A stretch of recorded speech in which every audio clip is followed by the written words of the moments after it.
These sites like Hueco tanks are like books in the sense that the artifacts, the cultural features, the natural setting tell us the story of the people that lived here. I just love getting out onto these places and seeing these resources and how people lived in the past. Mystery solving, I guess, to me, solving the puzzle and learning the story of these people. Tim is the epitome of a Texas Parks and Wildlife employee who, through everything he does, conserves the valuable resources. In the case of cultural resources, these are irreplaceable. Conservation is important because that's part of our heritage. And when those things are lost, we lose the story of our lives.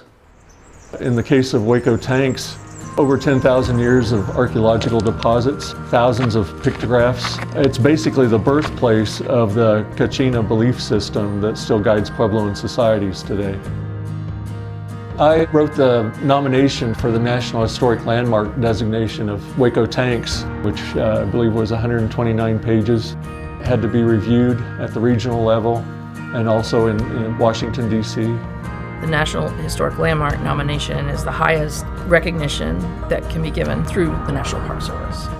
This was a very complicated process, and Tim spent, I think it was 2 years or more of his time writing a very, very detailed account of those resources.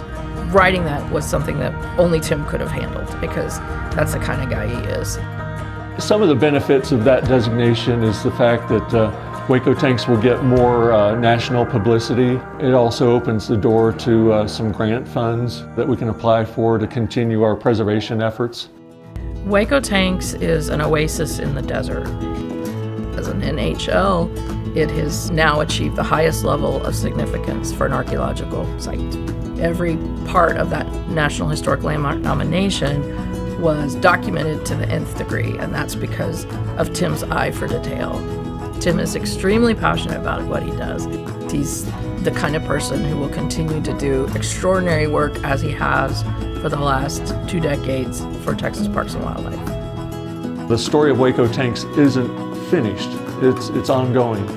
And even beyond Native American cultures, there's other people that visit Hueco tanks and enjoy and recreate here. So it's a book without an ending.